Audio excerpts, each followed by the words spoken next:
Hoje nós vamos falar sobre a escolha dos discípulos, a escolha da liderança espiritual da igreja. No finalzinho, eu quero fazer uma oração especial com os irmãos. Hoje eu prometo que eu não vou me estender muito. Eu quero fazer uma oração especial que eu sinto no meu coração hoje o dia inteiro. Isso queimou no meu coração e nós vamos fazer uma oração especial aqui. No final eu falo para os irmãos. Marcos 3, 13 ao 19, que nos diz assim: Depois Jesus subiu ao monte e chamou os que ele quis, e vieram para junto dele. Então designou 12, aos quais chamou de apóstolos, para estarem com ele e para os enviar a pregar e a exercer a autoridade de expulsar demônios. Eis os 12 que designou: Simão, a quem acrescentou o nome de Pedro; Tiago, filho de Zebedeu; e João, irmão de Tiago, aos quais deu o nome de Boanerges, que quer dizer filhos do trovão; André, Filipe, Bartolomeu, Mateus e Tomé; Tiago, filho de Alfeu; Tadeu, Simão o Zelote e Judas Iscariotes, que foi quem o traiu. Amém. Vamos fazer mais uma oração.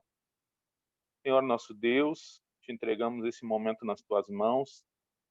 Tu, Senhor Jesus, que é o motivo de nós estarmos aqui reunidos. Vamos falar um pouco, Senhor, da tua palavra e, Senhor Jesus, não seria suficiente falar sobre ti, Senhor, se tu não estivesse presente.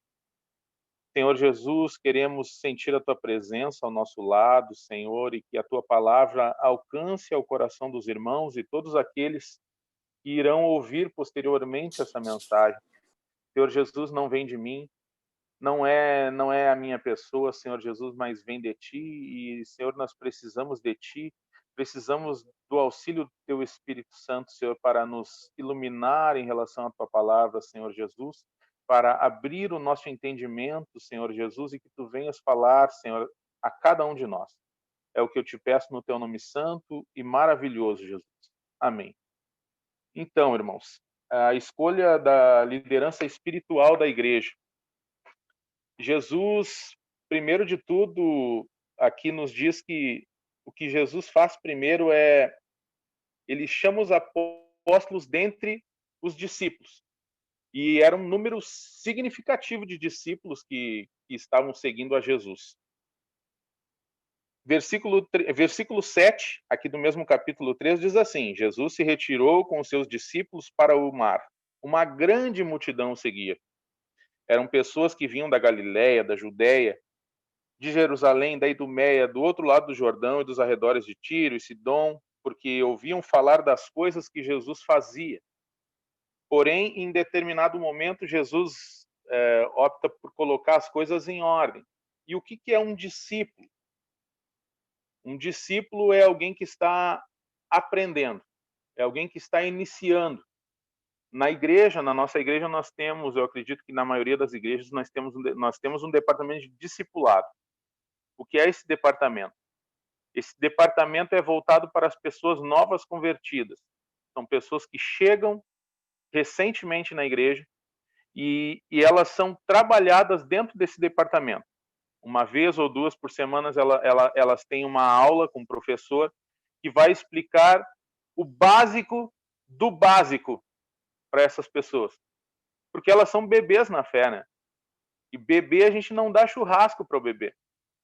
Bebê, a gente dá o quê? A mãe dá o leite do peito para o bebê. Depois vem a mamadeira para o bebê. Depois vem a papinha, o mingauzinho. E é assim que funciona com novos convertidos, pessoas que estão chegando na fé, recentes na fé. E Jesus tinha uma porção desses que o seguiam, uma porção de bebês. Porém, Jesus separa, então, 12 homens para que esses fossem seguir o seu exemplo, para que esses fossem ser aqueles que fossem chamados para pregar, para levar o ministério de Cristo depois da sua ascensão. Então, o que Jesus faz? Jesus começa a ensinar eles separadamente. Jesus chama eles para ensiná-los. E aqui Jesus coloca as coisas em ordem, porque primeiro a pessoa precisa ser convertida, para que depois ela possa ser um apóstolo, um emissário, alguém que vai levar uma mensagem. Eu não posso pegar uma pessoa que chega hoje na igreja e enviar ela para pregar uma palavra em outro lugar, ou colocar ela direto no púlpito da igreja. Porque essa pessoa ela não vai estar preparada. Ela está recém chegando, ela precisa ainda de um aprendizado, e era isso que Jesus vinha fazendo. Então Jesus separa eles, e o Wiersbe vai nos dizer aqui no comentário dele que Jesus leva eles para pregar, ensinar para eles a mensagem do reino e falar para eles a respeito das multidões, ensinar a eles a respeito das multidões. E isso me chamou muito a atenção. Por que Jesus chama eles para ensiná-los a respeito das multidões? Porque Jesus percebia que as multidões o seguiam, mas elas não eram sinceras. Elas não eram verdadeiras. Aquelas pessoas, elas não eram verdadeiras porque elas estavam seguindo a Jesus pelo que ele poderia fazer, ou pelo show que ele poderia proporcionar. E se Jesus não fosse um servo verdadeiro, se ele fosse uma estrela, Jesus fosse apenas mais uma estrelinha, talvez ele se deixasse se envolver por esse sentimento, né, de hoje eu preciso fazer mais alguma coisa porque é o que o povo está pedindo. Porém, Jesus chama eles e ensina a eles a respeito do povo, a respeito do povo. E isso me chama a atenção pelo seguinte fato: nós, como igreja, como líderes de igreja, como pessoas que pregamos no púlpito da igreja, alguns aqui são líderes de trabalho, são pastores nas suas igrejas, jamais nós devemos manter a igreja, dirigir uma igreja, liderar uma igreja, um departamento, seja o que for, de acordo com o anseio do coração do povo. Porque o povo anseia por coisas de si mesmo. A palavra diz, né, do que o homem se queixa a não ser dos seus próprios pecados? O povo tende a querer para si aquilo o que lhes apraz. Talvez Jesus estivesse ensinando eles, olha, vocês estão vendo esse povo? Todos esses aí que estão me seguindo não vão muito atrás, porque eles só estão me seguindo porque eu estou curando, porque eu estou libertando. Porque no momento que eu exigir deles talvez transformação de vida, talvez eles se sumam. Talvez dessa multidão aí de 1.000, 500.000 pessoas, 1 milhão de pessoas que está me seguindo, talvez se transformem em 10 pessoas. Talvez até mesmo vocês, os 12 que eu chamei aqui, talvez até mesmo vocês fossem embora. Mas Jesus chama esses 12 e os instrui de forma que eles aprendam que era necessário que eles seguissem o exemplo de abnegação de Cristo. E aqui eu até anotei, né? Se Jesus fosse servo, e se ele não fosse um servo fiel, se ele fosse uma celebridade, ele teria se encantado a atender aos apelos desse povo. Mas, ao invés disso, ele se retira, então, para ensinar os seus discípulos. As pessoas abordavam ele de maneira superficial. As pessoas abordavam Jesus pelo fato do que ele talvez pudesse alcançar a eles, mas não pelo fato de que eles queriam mudar de vida. Então, os 12 apóstolos, chamados por Cristo, eles são instrumentos para receberem a revelação de Deus, e eles foram inspirados por Deus para o registro da Escritura, para o registro das Escrituras. E aqui eu quero falar um pouco sobre as características pessoais de cada um deles. Eu vou ler aqui um resumo bem rápido aqui sobre as características pessoais de cada um desses apóstolos. Começar por Simão Pedro. Simão Pedro nasceu em Betsaida, mas residia em Cafarnaum, na Galiléia. Era pescador de profissão, foi o primeiro líder da igreja cristã. Escreveu as epístolas que levam seu nome, tinha pouco estudo, impulsivo, amoroso, tímido, explosivo e entendia com dificuldade os ensinamentos. Morreu em Roma crucificado de cabeça para baixo. Também era de Betsaida. André também era de Betsaida. Era sócio de seu irmão Pedro na indústria da pesca. Foi um homem zeloso, sincero e dedicado em sua tarefa de apóstolo. Foi quem apresentou Pedro a Jesus. Um dos seus primeiros discípulos, e também o primeiro missionário no estrangeiro. Morreu martirizado na Acácia, onde pregou, foi crucificado em uma cruz em formato de X. Tiago era de Betsaida, onde trabalhava com pesca, tinha personalidade forte e ambiciosa. Foi um dos mais íntimos discípulos de Jesus. Pregou na Judéia, tornou-se o primeiro mártir entre os apóstolos, morrendo pela espada do rei Herodes Agripa I.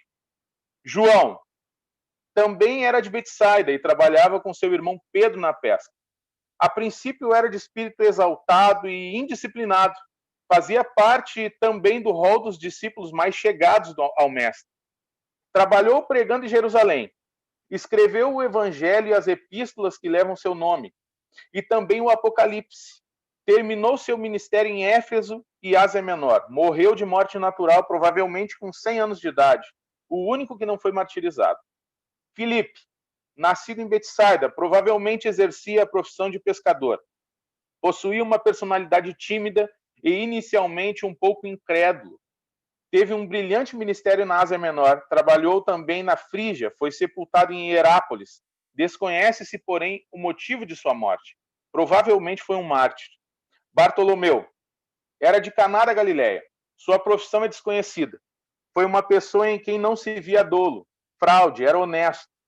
João capítulo 1, 47 vai nos dizer: acredita-se que tenha trabalhado na Índia e na Grande Armênia. De acordo com o martilógio romano, ele foi esfolado vivo pelos bárbaros, e recebeu o golpe de misericórdia através da decapitação. Decapitado. Tomé, originário da Galileia, onde era pescador por profissão. Foi uma pessoa determinada, mas no momento propício, não creu na ressurreição de Jesus. Trabalhou pregando o evangelho na Síria, na Pártia, na Pérsia e na Índia. Sobre sua morte há duas versões. Uma diz que foi transpassado por uma flecha enquanto orava, e outra é de que foi torturado próximo a Madras. Mateus era de Cafarnaum, onde trabalhava como cobrador de impostos, publicano. Podemos observar sua humildade quando seu nome aparece na lista dos apóstolos após Tomé. Em outras listas aparece antes de Tomé. O fato de ter abandonado a sua profissão, que apesar de ser muito desprezada, também demonstrava sua humildade. Recebeu poderes apostólicos de milagres e sinais. Esteve no cenáculo em Jerusalém, após a ascensão de Jesus ao céu. Escreveu o evangelho que levava o seu nome. Ao que se presume, trabalhou em prol do evangelho na Judéia, no Egito, na Etiópia e na Pártia. A igreja ocidental o alista entre os mártires. Tiago, de Alfeu, filho de Alfeu, originário da Galileia, sua profissão é desconhecida. Era o mais jovem dos apóstolos. Escreveu a epístola que leva o seu nome. Pregou na Palestina e no Egito. Há duas versões sobre sua morte. Uma é que os judeus o expulsaram do templo e o apedrejaram, morrendo por fim através de um golpe de paulada. A segunda hipótese é de que foi crucificado no Egito.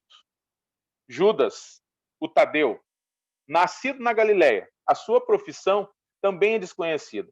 Era bastante temeroso e um pouco incrédulo. Escreveu a epístola que leva o seu nome. Pregou em Edessa, na Síria, na Arábia e na Mesopotâmia. Morreu martirizado na Pérsia.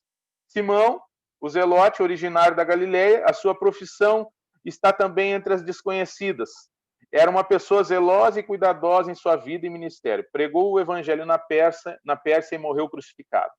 Judas Iscariotes, por fim, nasceu na Judéia, provavelmente em Queriote e Esrom. Sua profissão é desconhecida, mas é provável que tivesse uma formação administrativa, que fez com que exercesse o cargo de tesoureiro do grupo. Era egoísta, ambicioso e possuía um espírito egocêntrico. Suicidou-se após ter traído Jesus.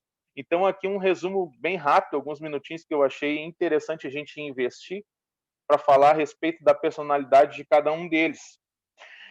Então, nós vemos aqui que Jesus escolhe 12 pessoas cheias de defeitos, cheias de falhas. Assim como ele escolheu nós, assim como ele chama cada um de nós.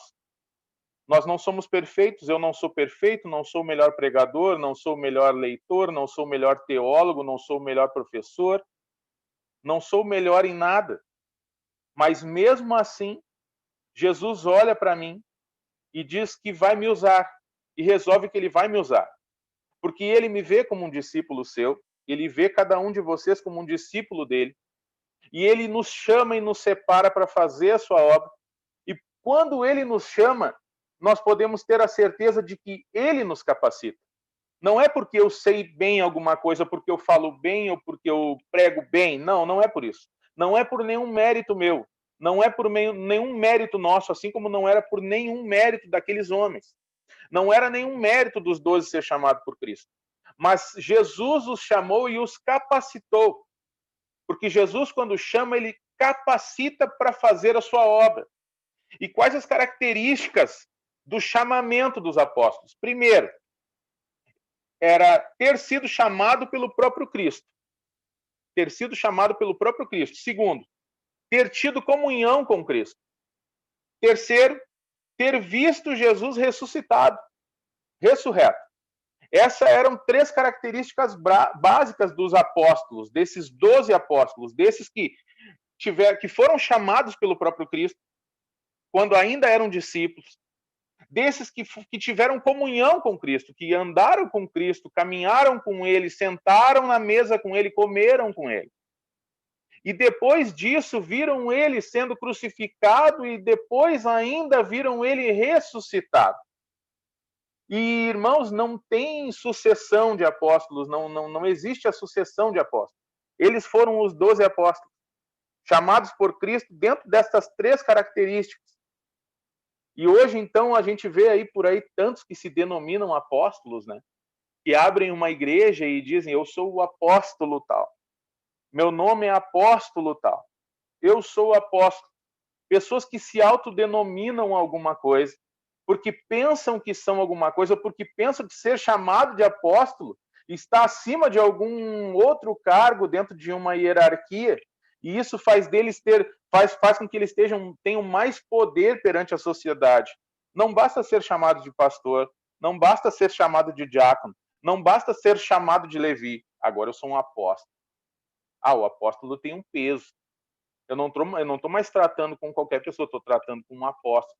E é assim que o homem age hoje dentro das igrejas. E nós vemos as pessoas seguindo cegamente pessoas que se autodenominam alguma coisa, que às vezes não foram chamados por Cristo, não foram discipulados por ninguém, não estudaram, não aprenderam sobre Jesus, ou pensam que sabem alguma coisa sobre Cristo e já pensam que podem sair ensinando aos outros.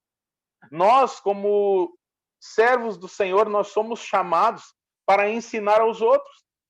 O interessante é que nós, como ovelhas de Cristo, como discípulos seus, chamados por Cristo, o interessante é que nós venhamos a fazer mais discípulos, levar a palavra, independente do cargo ministerial que nós temos, independente da posição social que nós temos.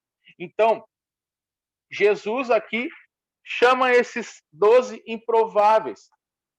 Eles eram totalmente improváveis. Eu não chamaria um homem que talvez tivesse problemas com uma vida financeira para ser o meu tesoureiro da minha empresa. Talvez eu não chamaria alguém que tem problemas num casamento para ser a minha secretária. Mas Jesus olha com outros olhos. Jesus olha para nós como pessoas que não têm o que oferecer. Jesus olha para nós e vê que Ele pode investir em nós. E Ele sim tem o poder de transformar a nossa vida. Ele sim, o poder está nas mãos dele. Ele é o agente transformador. Quando Jesus entra, ele transforma. Quando Jesus entra, ele muda as situações. E foi o que aconteceu na vida desses homens. E mesmo sendo chamados para serem apóstolos de Cristo, mesmo tendo sido capacitados por Cristo, Cristo já sabia que muitos deles que algum deles iria trair. Jesus já sabia que iriam negá-lo, que iriam se esconder. Jesus sabia de tudo isso. Jesus não foi pego de surpresa em relação a nenhum deles. Mas mesmo assim, Jesus teve uma atitude de amor para com eles. Jesus os chama para serem apóstolos, para levarem o evangelho, para levarem a mensagem da cruz. E em cima deles, Jesus reestabelece a sua igreja. Jesus cria as bases da sua igreja. Aqui vai nos dizer que no Gênesis, um pouquinho, deu uma travadinha aqui. Em Gênesis, Deus começou com os 12 filhos de Jacó. Por isso dos 12, né? O número 12, 12 números é o número de discípulos que Jesus chamou. Então, em Gênesis havia as 12 tribos de Israel. Deus começou com os 12 filhos de Jacó. E em Êxodo, Deus transforma eles numa poderosa nação. Porém, Israel havia sido escolhida por Deus para trazer o Messias ao mundo, a fim de que por meio dele todas as nações da terra fossem abençoadas. Israel havia sido escolhida por Deus, lá no Gênesis, havia sido escolhida por Deus no Êxodo, para ser a nação que iria receber o Salvador. Só que, no entanto, a nação de Israel ela estava espiritualmente decaída, caída, decrépita, e prestes a rejeitar o próprio Messias. Então Deus teve de estabelecer uma nova nação santa, um povo comprado de propriedade exclusiva. E os 12 apóstolos eram o núcleo dessa nova nação espiritual. Jesus os chama e em cima deles, Jesus constitui a sua igreja. E isso aqui é uma prova cabal que vem contra um dos maiores movimentos que nós temos na atualidade, né? Que é o movimento dos desigrejados. Pois Jesus chama 12 discípulos para, a partir deles, constituir a sua igreja. Ninguém venha me dizer, eu sou igreja sozinho. Nós não fomos chamados para andarmos sozinhos.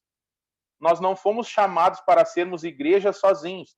Nós fomos chamados para discipular pessoas, para trazer discípulos, para conhecerem o Evangelho de Cristo, para levar o Evangelho de Cristo. Então, irmãos, aqui nós vemos que Jesus teve uma escolha soberana. E nós temos algumas verdades na escolha dos líderes da igreja. Jesus escolhe segundo a expressa vontade do Pai. Jesus escolhe. Lucas 6, 12 e 13 nos diz que, antes de Jesus chamar os apóstolos, ele se dedica em oração. Ele passa uma noite inteira orando. Jesus passa uma noite inteira se dedicando em oração, clamando ao Pai, antes de tomar a decisão de chamar esses 12. E é bem o que a gente vê hoje, né, irmão? É bem o que a gente vê. A gente vê isso, né, acontecendo nas igrejas hoje, né? Não é porque as pessoas têm mais dinheiro do que os outros que eles são chamados. Não é porque o fulano é filho do pastor tal. Não é, irmãos, tá tudo errado. Irmão. Infelizmente, hoje as coisas vão por um caminho, irmãos, que é só a misericórdia de Deus. Jesus, sendo quem era, passa uma noite inteira de súplica ao Pai para que ele pudesse receber a vontade de Deus para essa escolha em relação aos 12. Mas hoje o homem escolhe de acordo com a beleza, de acordo com as posses. O homem chama pela aparência. O homem escolhe pessoas pela aparência e nós vemos isso acontecer dentro até mesmo das igrejas. Essa semana, então, está sendo uma semana bem atípica em relação ao que aconteceu anteontem aqui no Carrefour, aqui, próximo aqui de Porto Alegre, com a morte desse homem que foi morto ali. Ali aconteceram algumas escolhas erradas, que resultou na morte daquele homem. A primeira escolha errada, ele brigar e tentar bater em uma mulher dentro do supermercado, que é o que a gente sabe. Depois, a segunda escolha, ele sai, desfere um soco contra o guarda. E a terceira escolha, errada, os guardas matam o homem, porque decidem matar o cara, matar o homem a soco. E, meu Deus, é um desamor que está acontecendo. São escolhas erradas. O homem tende a fazer escolhas erradas, e nós, quando fazemos escolhas sem a vontade de Deus, muitas vezes nós vamos mal, nos damos mal, porque nós não fazemos o que é a vontade de Deus para nós. Nós não oramos, não pedimos, as igrejas não oram, não pedem, não buscam, mas vão de acordo com o anseio do povo. O povo gosta disso, então vamos fazer isso. O povo quer ver isso, vamos fazer isso. O povo gosta de ouvir o fulano, vamos trazer o fulano. O povo gosta de ouvir cantar a fulana, vamos trazer ela. Porque é o que o povo quer ouvir. Eu preciso segurar esse povo. Eu preciso manter esse povo dentro da igreja. Então, de alguma forma, eu tenho que fazer o que eles gostam. Mas nem sempre, irmãos, dentro da igreja nós vamos ouvir o que nós gostamos. Até porque o evangelho ele vem para nos confrontar.